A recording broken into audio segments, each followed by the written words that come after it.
ನಮಸ್ಕಾರ ರೀ ಎಲ್ಲರಿಗೂ ಸಾಲ್ಯಾ ಹೋಮ್ ಮೇಡ್ ರೆಸಿಪಿ ಚಾನೆಲ್ಗೆ ಸ್ವಾಗತ. ಇವತ್ತಿನ ರೆಸಿಪಿ ಬಂದುಬಿಟ್ಟು ತುಂಬಾ ಕ್ರಿಸ್ಪಿಯಾಗಿ ಗರಿಗರಿಯಾಗಿ ಮಾಡುವಂತಹ ರಾಗಿ ಅವಲಕ್ಕಿ. ಇದನ್ನು ಮನೆಯಲ್ಲಿ ಹೇಗೆ ಮಾಡೋದನ್ನು ನೋಡೋಣ ಬನ್ನಿ. ನಾನಿಲ್ಲಿ 2 kg ಇಷ್ಟು ಅವಲಕ್ಕಿಯನ್ನು ತೊಗೊಂಡಿನಿ. ತುಂಬಾ ಗರಿಗರಿಯಾಗಿ ಕ್ರಿಸ್ಪಿಯಾಗಿರುವಂತಹ ಅವಲಕ್ಕಿ, ಬಾಯಲ್ಲಿಟ್ಟರೆ ಬೆಣ್ಣೆ ಥರ ಕರಗುವಂಥದ್ದು. ಬಿಸಿಲಿತ್ತಪ್ಪ ಅಂದರೆ ಇದಕ್ಕೆ ಬಿಸಿಲಿಗೆ ಹಾಕಿಬಿಟ್ಟು ಇದನ್ನು ಬಿಸಿ ಮಾಡ್ಕೋಬೋದು. ನಾನಿಲ್ಲಿ ಗ್ಯಾಸ್ ಮೇಲೆ ಒಂದು ಪಾತ್ರೆಯನ್ನು ಇಟ್ಬಿಟ್ಟು ನಾನು ತೊಗೊಂಡಂತಹ ಅವಲಕ್ಕಿಯನ್ನು ಇದಕ್ಕೆ ಹಾಕಿಬಿಟ್ಟು 2 ನಿಮಿಷದವರೆಗೆ ಡ್ರೈ ರೋಸ್ಟ್ ಮಾಡ್ತಾಯಿದ್ದೀನಿ. ನೋಡ್ತಾ ಇರ್ಬೋದು ನಾನು ಯಾವ ರೀತಿ ಇದನ್ನು ಡ್ರೈ ರೋಸ್ಟ್ ಮಾಡ್ತಾಯಿದ್ದೀನಿ, ಅದೇ ರೀತಿ ನೀವು ಸಹ ಇದನ್ನು ಬಿಸಿ ಮಾಡ್ಕೋಬಹುದು. ಗ್ಯಾಸ್ನ ಫ್ಲೇಮನ್ನು ಲೋ ಇಟ್ಬಿಟ್ಟು ಇದನ್ನು ಚೆನ್ನಾಗಿ ಕ್ರಿಸ್ಪಿ ಆಗೋ ತನಕ ಇದನ್ನು ಡ್ರೈ ರೋಸ್ಟ್ ಮಾಡ್ಕೋಬಹುದು.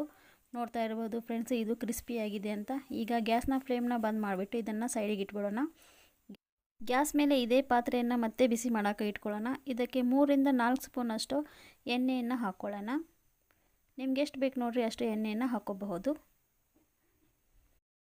ಇಲ್ಲಿ ಆಯಿಲು ಸಹ ಕಾದಿದೆ. ಈಗ ಇದಕ್ಕೆ ಸಾಸಿವೆ ಜೀರಿಗೆಯನ್ನು ಹಾಕ್ಕೊಳ್ಳೋಣ. ಸಾಸಿವೆ ಜೀರಿಗೆಯು ಚಟಪಟ ಅಂದ ಮೇಲೆ ಇದಕ್ಕೆ ಒಂದು 10 ರಿಂದ 15 ಎಸಳು ಬೆಳ್ಳುಳ್ಳಿಯನ್ನು ಜಜ್ಜಿಬಿಟ್ಟು ಇದಕ್ಕೆ ಹಾಕ್ಕೊಳ್ಳೋಣ.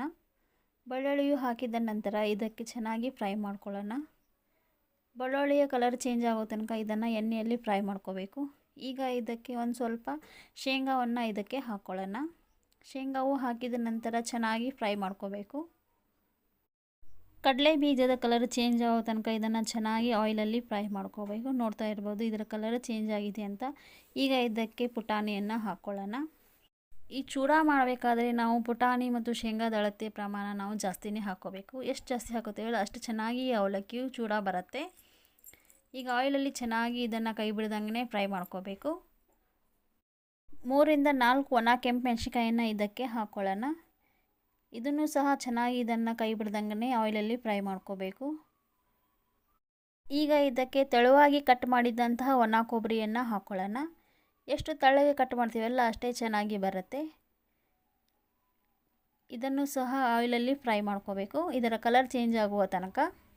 ನೋಡ್ತಾ ಇರ್ಬೋದು ಇದರ ಕಲರ್ ಚೇಂಜ್ ಆಗ್ತಾ ಇದೆ ಅಂತ. ಈಗ ಇದಕ್ಕೆ ಒಂದು ಸ್ವಲ್ಪ ಕರಿಬೇವಿನ ಸೊಪ್ಪನ್ನು ಇದಕ್ಕೆ ಹಾಕ್ಕೊಳ್ಳೋಣ.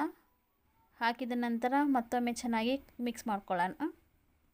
ಈಗ ಇದಕ್ಕೆ 1 ಸ್ಪೂನ್ ಅಷ್ಟು ಹಲ್ದಿ ಪೌಡರನ್ನು ಹಾಕ್ಕೊಳ್ಳೋಣ. ಹಲ್ದಿ ಪೌಡರ್ ಹಾಕಿದ ನಂತರ ಎಲ್ಲವೂ ಮಿಕ್ಸ್ ಮಾಡ್ಕೋಬೇಕು. ಈಗ ಇದಕ್ಕೆ 2 ಸ್ಪೂನ್ ಅಷ್ಟು ಅಚ್ಚ ಖಾರದ ಪುಡಿಯನ್ನು ಇದಕ್ಕೆ ಹಾಕ್ಕೊಳ್ಳೋಣ. ನಿಮಗೆ ಎಷ್ಟು ಬೇಕಲ್ಲ ಅಷ್ಟು ನೀವು ಖಾರವು ಹಾಕ್ಕೋಬಹುದು.